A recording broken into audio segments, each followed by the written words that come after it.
낭독할 하나님의 말씀은 신약성경 누가복음 15장입니다. 누가복음 15장 10절로 32절까지 말씀입니다.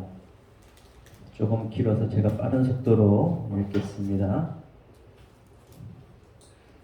내가 너에게 이르노니 이와 같이 죄인 한 사람이 회개하면 하나님의 사자들 앞에 기쁨이 되느니라. 또 이르시되 어떤 사람에게 두 아들이 있는데 그 둘째가 아버지에게 말하되 아버지여 재산 중에서 내게 돌아올 분깃을 내게 주소서 하는지라. 아버지가 그 살림을 각각 나눠 주었더니 그 며칠이 안 되어 둘째 아들이 재물을 다 모아가지고 먼 나라에 가 거기서 허랑방탕하여 그 재산을 낭비하더니 다 없애는 그 나라에 그게 흉년이 들어 그가 비로소 궁핍한지라.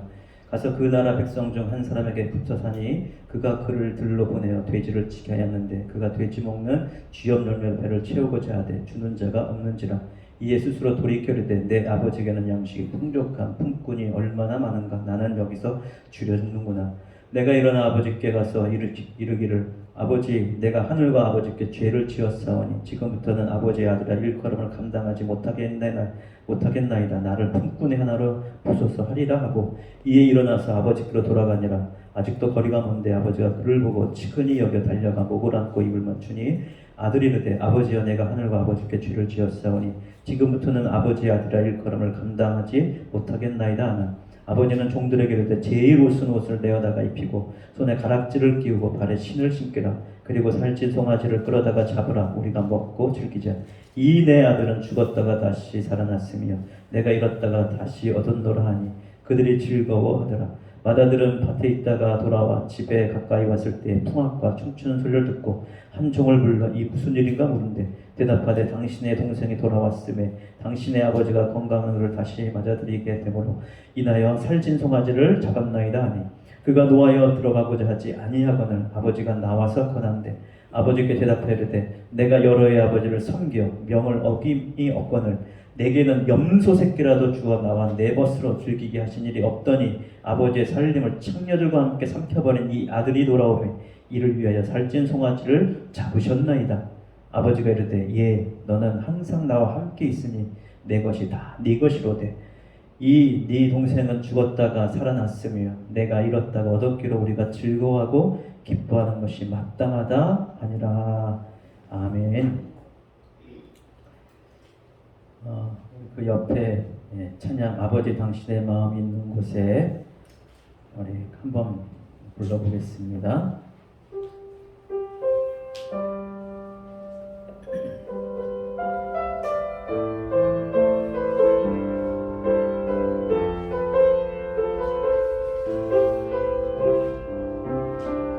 아버지 당신의 마음이 있는 곳에 나의 마음이 있기를 원해요. 아버지 당신의 눈물이 고인 곳에 나의 눈물이 고이길 원해요. 아버지 당신이 바라보는 영혼에게 나의 두 눈이 향하길 원해요. 아버지 당신이 울고 있는 어두운 땅에 나의 두 발이 향하길 원해요. 나의 마음이 아버지의 마음을 알아 내 모든 뜻 아버지의 뜻이 될 수 있기를 나의 온 몸이 아버지의 마음을 알아 내 모든 삶 당신의 삶 되기를.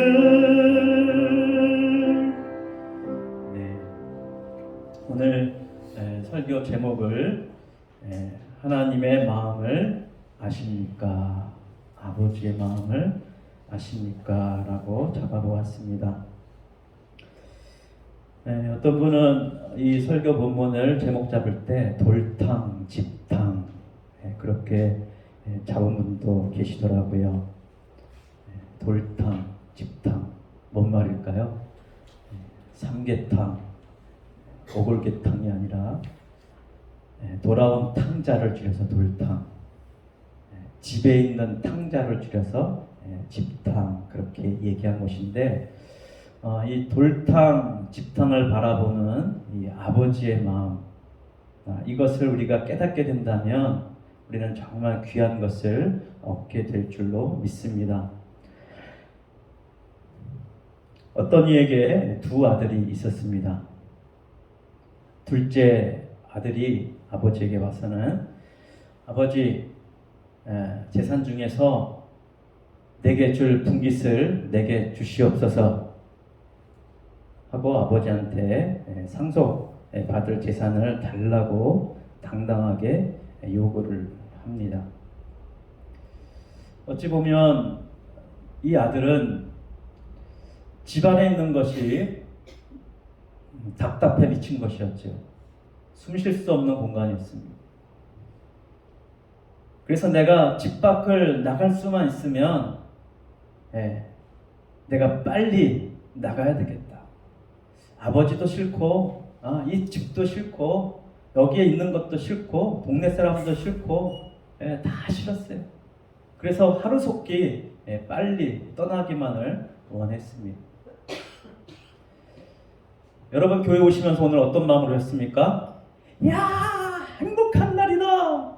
오늘 주님 앞에 예배드리러 가자 하고 그렇게 출발을 하셨습니까? 아마 그런 사람 아무도 없을 거예요. 아무리 기뻐도 아무리 즐거운 날인 걸 알아도, 하나님을 믿어도 그냥 주섬섬 옷 입고 오늘은 주일날이니까 예배도 하나님 가야지, 아마 그런 마음으로 다들 오셨을 것입니다. 어떤 사람은 오늘 몸이 피곤한데, 어제 잠도 잘 못 자고 몸도 찌뿌둥하고 머리도 살짝 아픈 것 같고 교회 가기 싫은데,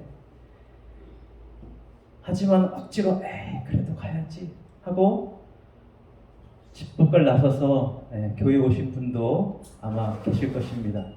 아마 오늘 오기 싫은데 억지로라도 오신 분은 오늘 은혜가 넘칠 줄로 믿습니다. 아마 오기 전에, 오기 싫을 때는요, 뭔가 있는 거예요. 뭐가 있습니까? 하나님께서 내게 주실 큰 은혜가 있는 거예요. 그러니까 어쩔 때는 오기 싫습니다. 사단이 미리 알고 막 우리 마음 속에 우리 막 이거 힘든 일 만들고 못 오게 일 만들어서 못 오게 하려고 막 수작을 다 방해를, 공작을 피웁니다. 그럼에도 불구하고 이렇게 주님 앞에 나와서 말씀 듣는 여러분에게 오늘 하나님의 마음이 무엇인지 깨닫게 되는 놀라운 은혜가 임하기를 간절히 소원합니다. 근데 이 둘째 아들은요, 아버지의 마음을 몰랐어요. 그냥 왠지 아버지 밑에 있는 것이 숨 쉴 수 없을 지경이었어요. 여러분이 교회가, 여러분이 오셨을 때 정말 내 영혼이, 내 마음이 정말 살아 숨 쉴 수 있는 시원하다, 숨 쉴 수 있는 공간입니까? 아니면 여전히 교회 왔지만 여전히 숨쉬기 힘든 답답한 공간입니까? 저는 솔직하게 우리의 상태가 어떤 상태인가를 하나님 앞에 직면하고 대면하고 그렇게 나아갔으면 좋겠습니다. 이 둘째 아들은요, 자기가 어떤 상태에 직면했는지를 알고 있었어요. 나는 이 집에 있으면 나는 숨 못 쉬어. 나는 숨 쉴 구멍 찾아 나가야 돼. 그리고 아버지한테 상속권을 요구한 것입니다. 아버지, 내 유산 주세요. 그 당시의 상속법에 의하면 첫째 아들한테는 3분의 2, 둘째 아들한테는 3분의 1. 그러니까 첫째가 좋습니까? 둘째가 좋습니까? 여러분 솔직히 첫째가 좋아요? 둘째가 좋아요? 상속권만 보면 큰아들은 2배를 받고 둘째는 반밖에 못 받으니까 큰아들이 좋죠. 그런데 이 자기가 받을 3분의 1 몫에서도 아버지가 살아있을 때 그 유산을 요구하고 받으면 그것의 3분의 1밖에 못 받아요. 그러면 자기가 실제로 받을 수 있는 상속분은 몇 분의 몇입니까? 아버지 재산 가운데 9분의 1밖에 안 되는 거예요. 그러니까 3분의 기다렸다 3분의 1 받는 게 좋지. 줄어가지고 거기서 3분의 1 줄어가지고 9분의 1 받으면 줄어드는 거잖아요. 그런데도 나는 9분의 1이라도 좋다. 나는 도저히 이 집에서는 숨 쉴 수 없으니까 나는 이 집을 나가야 되겠다. 물론 그렇게 아버지한테는 말은 안 했겠지만 이 자기가 살고 싶어서 그리고 나가서 마음껏 자기의 꿈과 희망과 자기의 뜻을 펼치기 위해서 아버지한테 당당히 요구를 했던 것입니다. 아버지, 내게 주신 유산 가운데 그것을 내 분깃을 주세요. 제가 이것을 가지고 멋지게 한번 내 삶을 살아보겠습니다. 하고 아버지한테 당당히 요구를 했던 것입니다. 그리고는 이 아들이 이제 집을 나가게 되죠. 집을 나가서는 먼 나라로 갔습니다. 어디로 갔다고요? 어디로 갔다고요? 먼 나라로 갔어요. 아주 멀리 갔어요. 멀리 갔더니 처량하고 곤하여. 멀리 갔더니 처량하고 곤하게 됐을까요? 아니죠.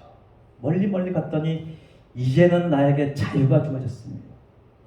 이제는 내 마음대로 할 수 있는 기쁨과 행복이 내 삶 가운데 찾아왔습니다.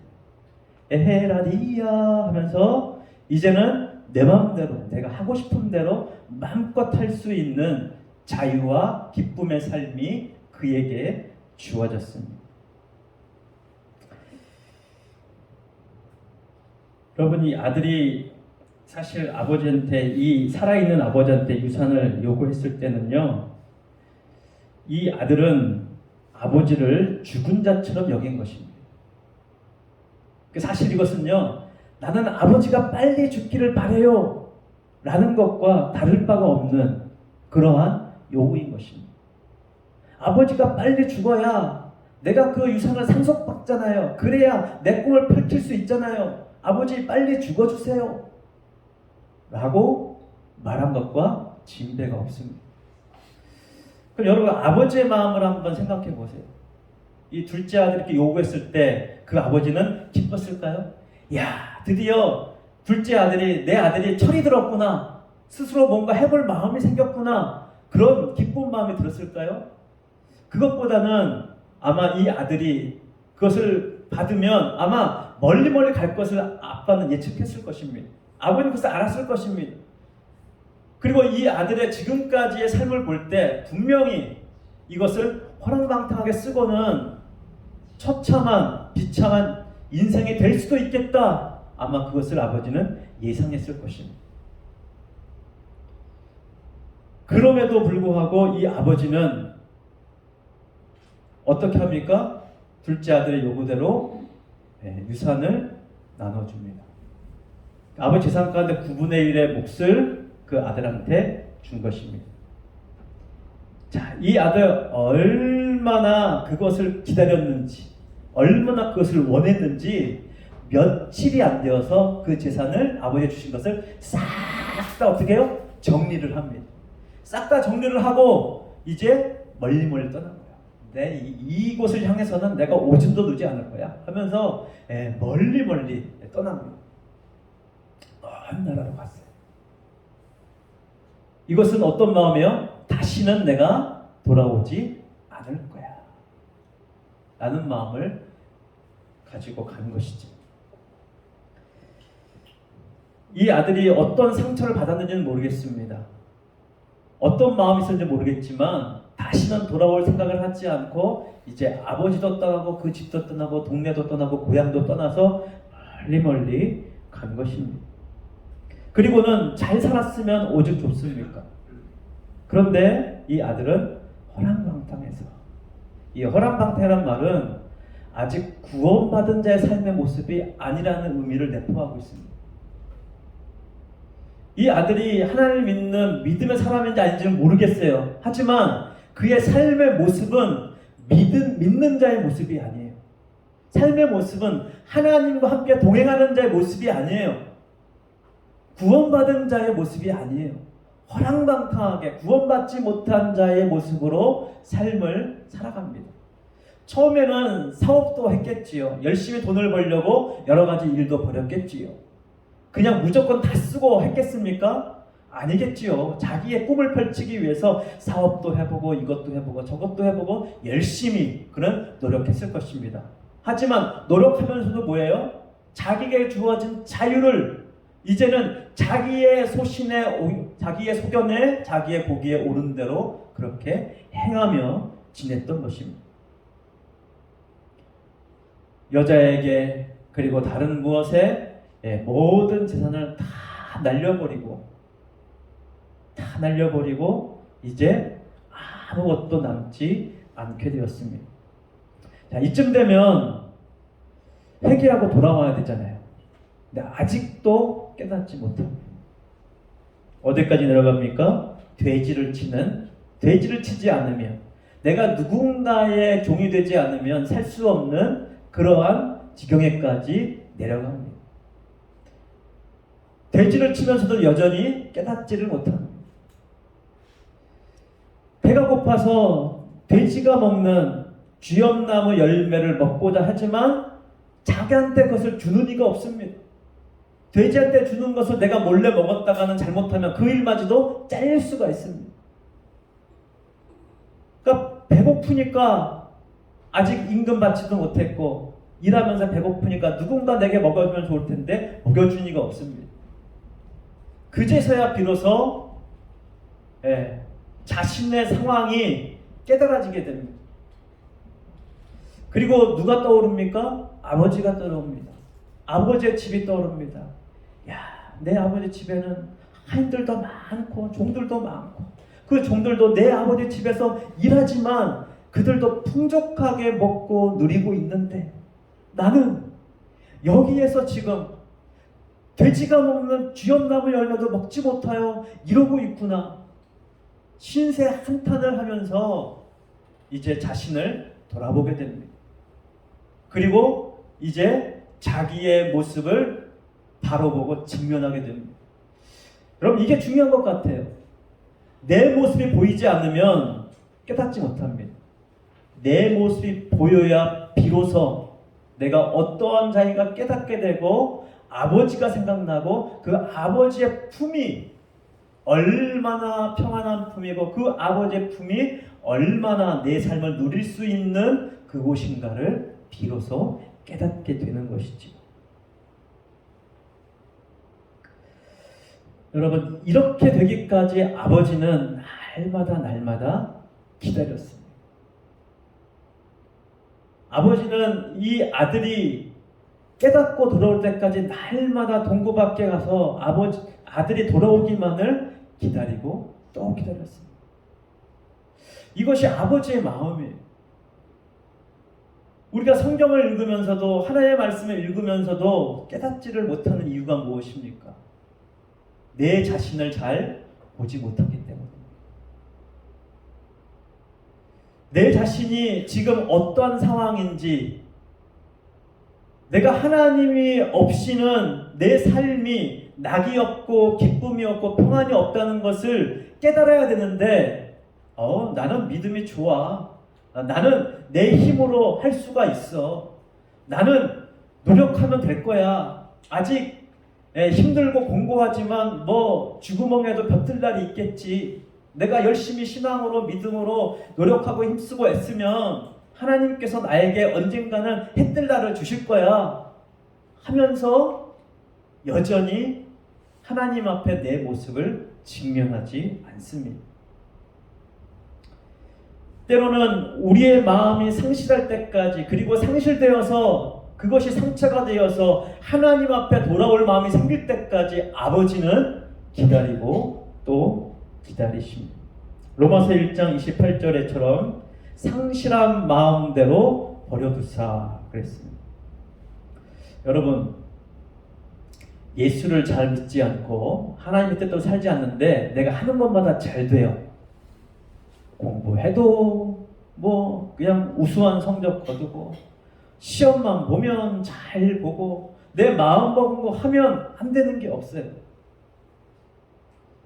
그 사람은 복을 받은 사람일까요? 아니면 저주를 받은 사람일까요?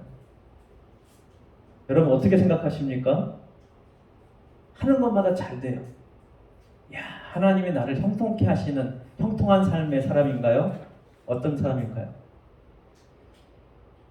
오히려요, 하나님 잘 안 믿는데 자기 힘으로 열심히 노력해가지고 잘 되는 사람, 부자 된 사람, 떵떵거리고 사는 사람 혹시 부러워하고 있지 않습니까? 여러분 부러워할 필요 하나도 없습니다. 왠지 아세요? 그 사람은요 하나님의 사람이 아니에요. 그냥 마음대로 사는데 잘 돼. 마음대로 사는데 부자야. 마음대로 사는데 막 떵떵거리고 살아. 부족한 것 없이 그렇게 막 모든 것을 누리면서 살아. 그러면 그 사람은요 복 받은 사람이 아니에요. 그냥 하나님께서 내버려 두는 사람이에요. 버림받은 사람이에요.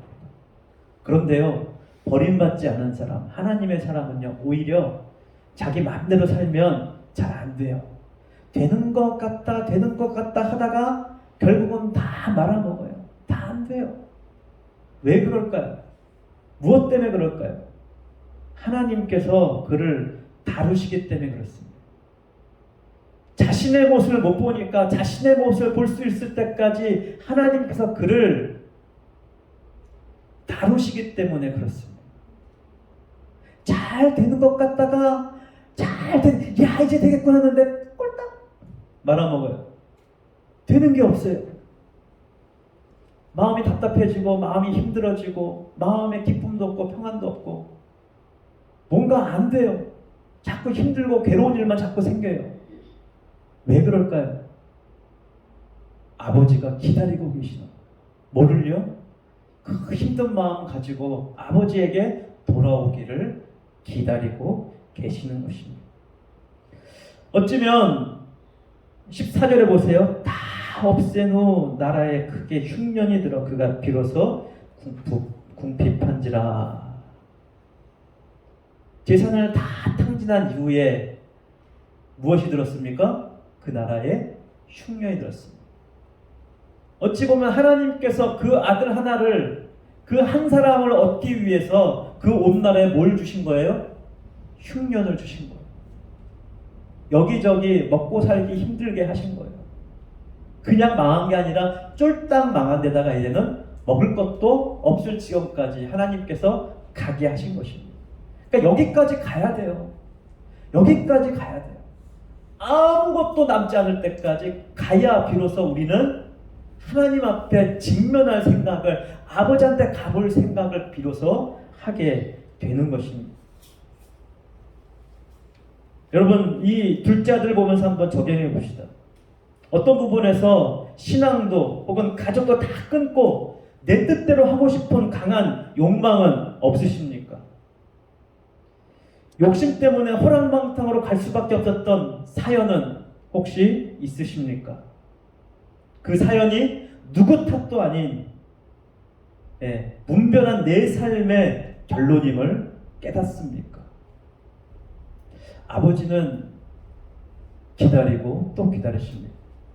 사랑은 언제나 오래 참고 사랑은 언제나 온유하며 참고 기다리시고 또 기다리는 것이 하나님의 사랑이고 아버지의 마음입니다. 비로소 자신의 이 잘못된 결정, 잘못된 선택 때문에 흉년이 들고 그 앞에 직면하는 자신의 모습을 발견하고 이제 아버지한테 돌아가기로 마음먹었습니다.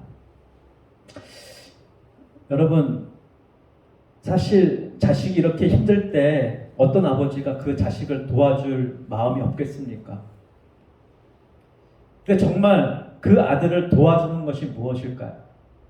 돈을 막 주면 그 아들을 정말 도와주는 것일까요? 어떤 아들이 있었는데 이 아들이 돈을 너무 좋아하고 이 돈을 너무 막 쉽게 써버립니다. 그래서 아버지가 생각하기를 저놈에게는 돈을 주면 안 되겠구나. 깨달을 때까지는 주면 안 되겠구나. 그 마음을 먹었습니다. 이 아들이 막 사업하다 망해먹고, 이 둘째 아들처럼, 탕자처럼 하고 이제는 힘들게 됐어요. 어렵게 됐어요. 아버지 앞에 전보를 보냈습니다. 급히 아들이 이렇게 전보를 쳤어요.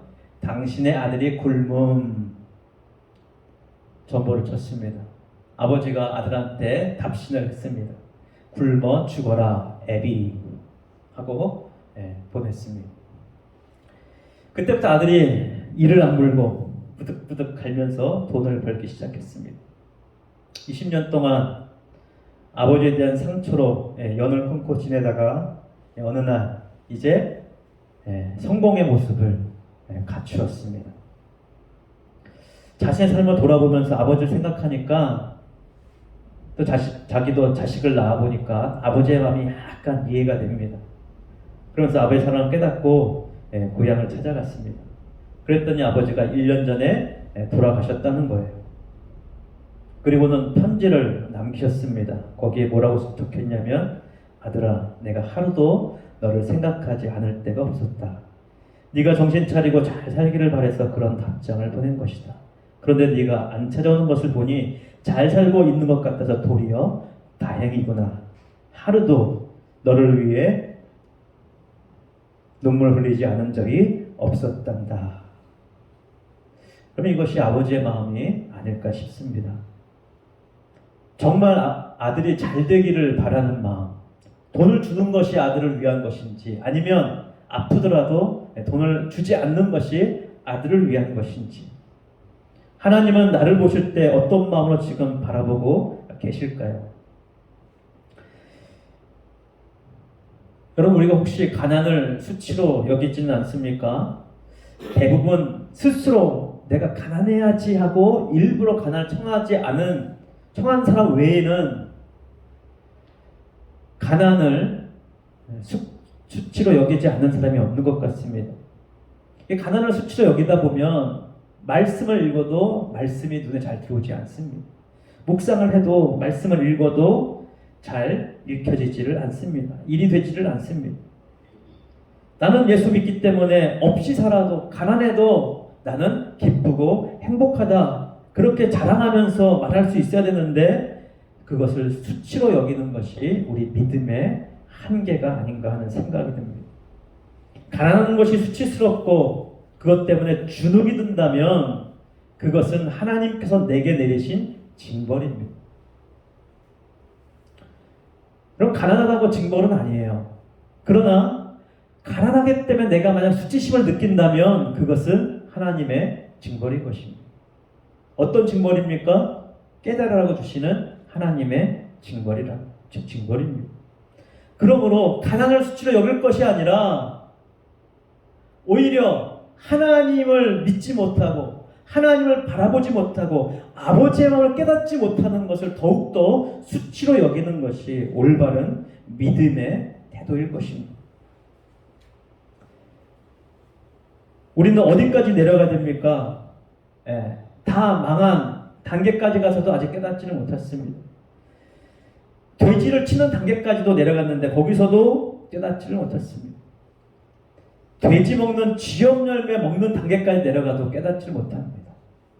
그 쥐염 열매마저도 없어야 비로소 깨닫게 됩니다. 여러분은 지금 어떤 단계에 계십니까? 18절에 보면 내가 이런 아버지께 가서 이르기를 아버지 내가 하늘과 아버지께 죄를 지었사오니. 여러분, 고난이 있으니까 하나님께 나아가게 됩니다.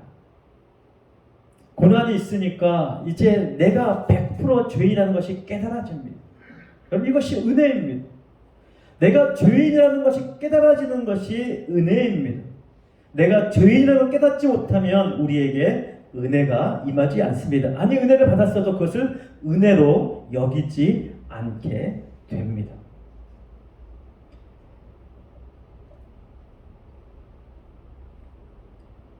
가난해졌는데 원망하면서 신세 한탄하면 그것은 바로 죄의 모습입니다.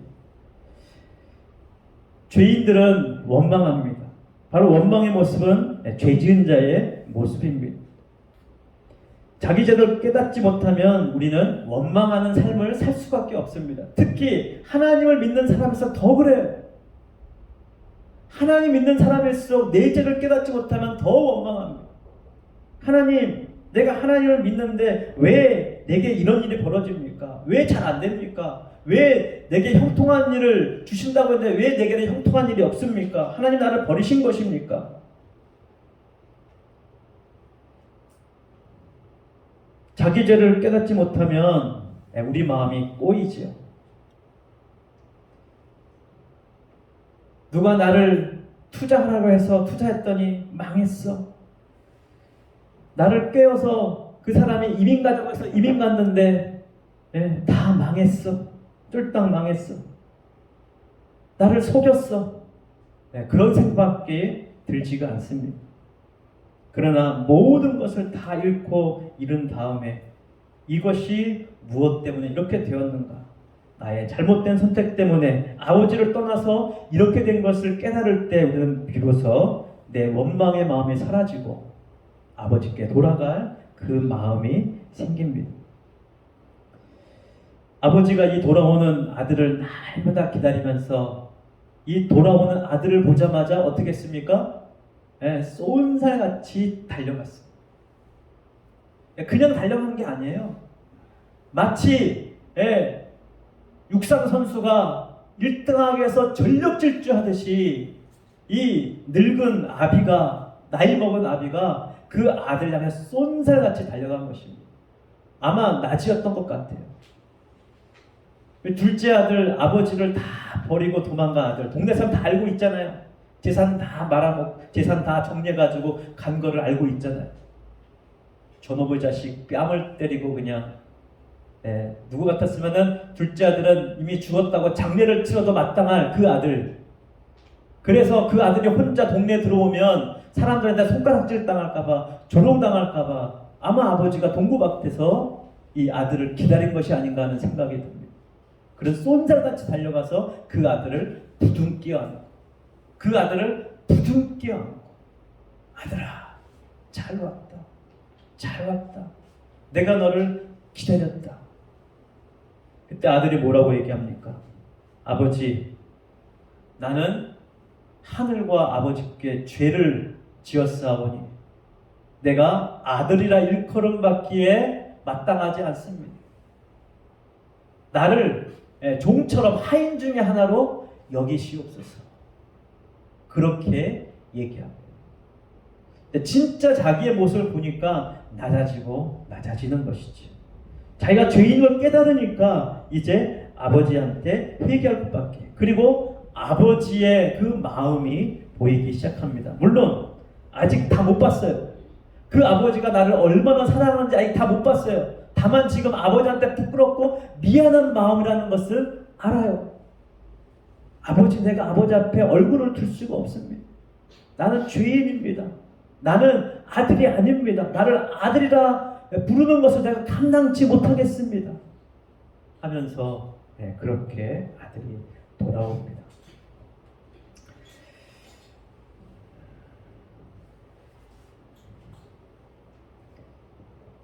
아버지가 귀한 옷을 입히고 손가락에는 반지를 끼우고 좋은 신을 신겨줍니다. 뭡니까? 신분을 회복시켜주는 거예요. 아들로의 신분을 회복시켜주는 거예요. 너는 내 아들이야.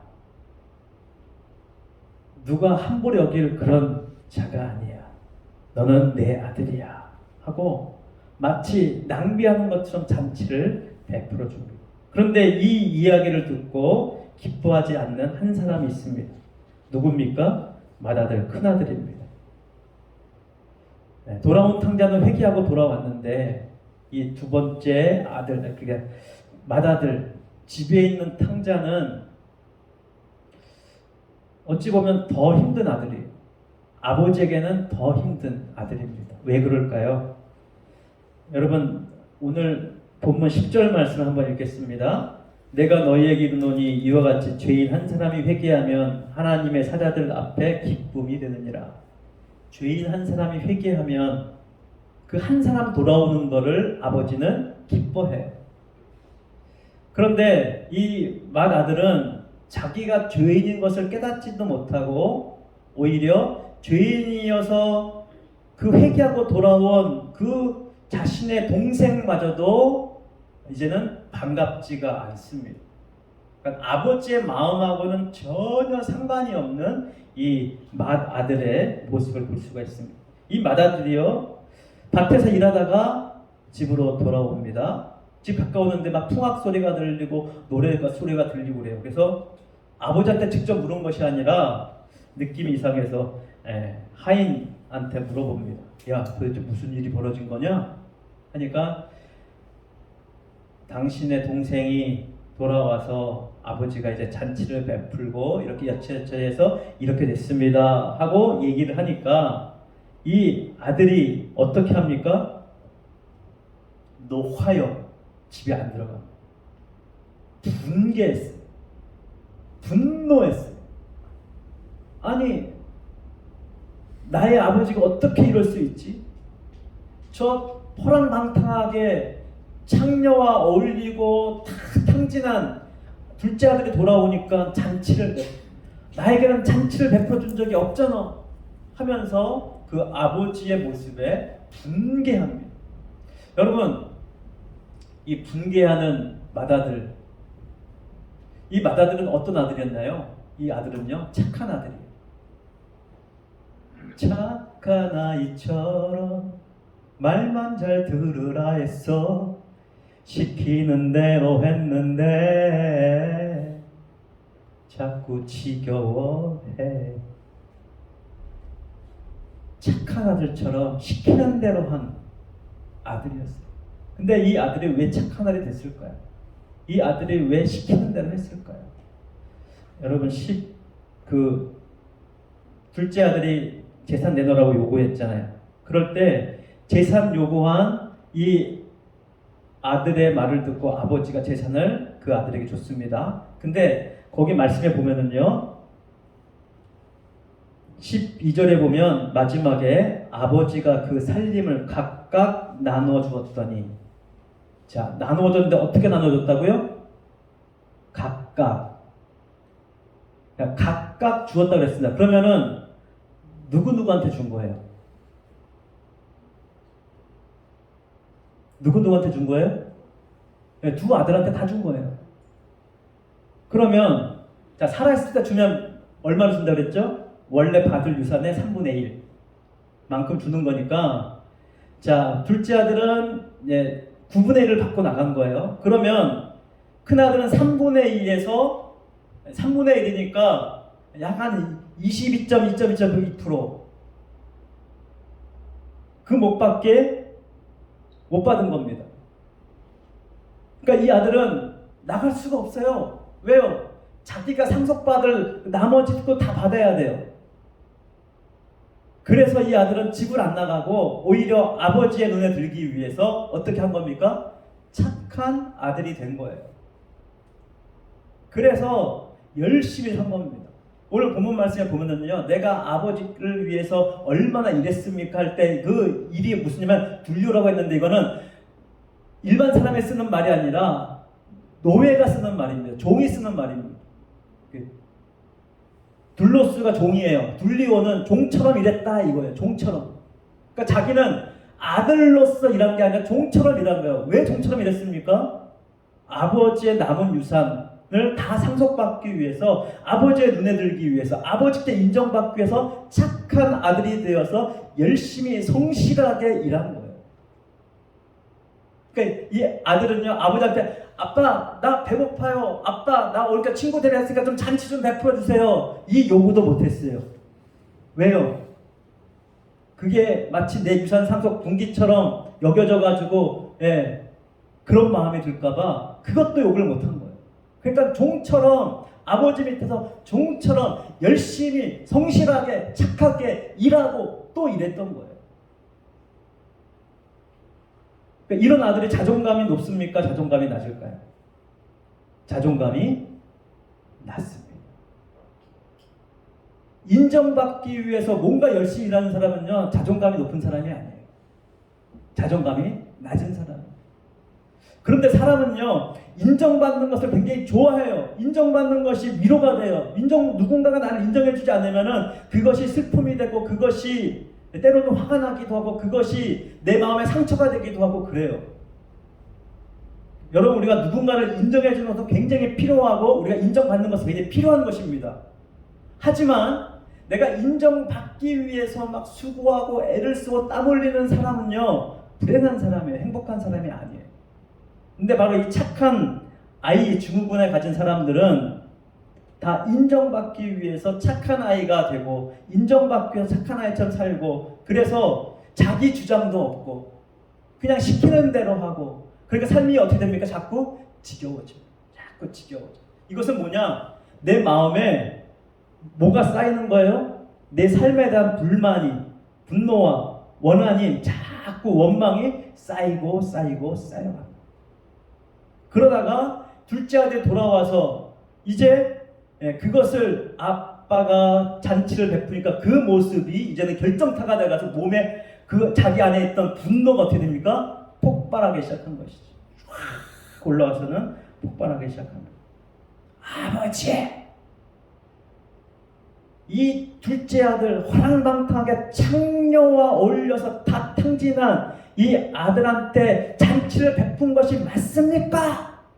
하면서 아버지한테 따지는 거예요. 나한테는 염소 새끼 한 마리 안 잡아주더니 아버지, 이 둘째 아들한테 잔치를 베풀어준 것이 맞습니까? 하면서 따집니다. 어찌 보면 이 둘째 아들이 아버지에게는 더 힘든 아들일 수가 있죠. 저도 돌탕과 이 집탕을 비교보면 돌탕이 아닌 집탕이 분명합니다. 하나님의 뜻대로 헌신하고 하나님의 부름을 받고 헌신해서 열심히 하고 또 열심히 했지만, 어찌 보면 되는 것 없고 교회도 점점 쪼그라들고 미래를 생각하면 암담하고 어려운 일만 생기고, 하나님이 또 헌신했는데, 한 해 동안 열심히 했는데 왜 이렇게 되나요? 아무리 이모저모 생각해도 암담한 이 현실 어떻게 해야 되나요? 누가 알아주는 사람도 없이 하나님의 뜻대로 하지만 이 안타까운 상황 가운데 힘들고 어려운 부분들을 하나님 앞에 아뢰고 또 아뢰야 되는데, 아를 생각은 하지 않고 그 마음에 차곡차곡 쟁여둡니다. 힘들다는 말도 안 해요. 예수 믿는 사람 가운데 가장 힘든 사람들이 바로 이런 사람들입니다. 힘든데 힘든 말을 할 줄을 몰라요. 괴로운데 괴롭다고 말을 못해요. 아픈데 아프다고 말을 못해요. 어떤 이런 둘째 아들이 돌아오는 이런 상황이 맞닥뜨리면 그 아버지가 동생한테 하는 일을 보면 그제서야 이제 마음속에 분노가 막 치밀어 올라오는 거예요. 그리고 그 아버지는 막 따지기 시작하죠. 근데 자칫 잘못한 이 아들은 회개하지 않을 가능성이 굉장히 높습니다. 여러분, 우리가 혹시 이 맏아들처럼 집탕은 아니에요?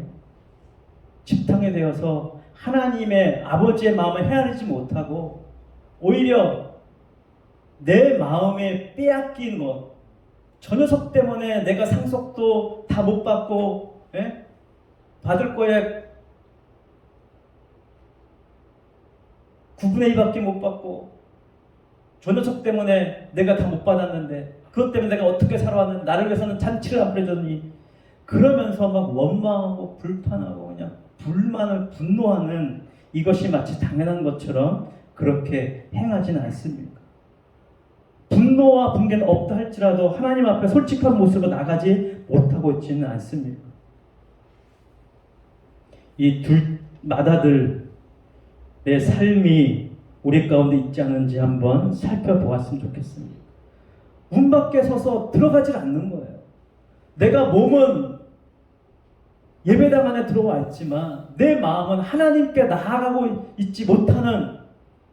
나아가지 못하는 모습은 아닌지 한번 살펴보았으면 좋겠습니다. 때때로는 우리 감정에 솔직해져야 됩니다. 내 감정을 속이면 안 됩니다. 전혀 내 마음은 괜찮지 않은데도 불구하고 난 하나님 믿으니까 난 괜찮아요. 나 하나님대로 뜻대로 열심히 그래도 노력하고 있으니까는 저 괜찮죠. 하나님이 함께 주시잖아요. 그러니까 저 괜찮죠. 하면서 스스로 위로하면서 사실은 마음에 전혀 괜찮지 않은 분노와 분개함을 쌓고 있지는 않는지 우리 하나님 앞에 우리를 돌아보았으면 좋겠습니다. 우리 이 시간 같이 한번 기도하겠습니다. 돌탕입니까? 아니면 집탕입니까?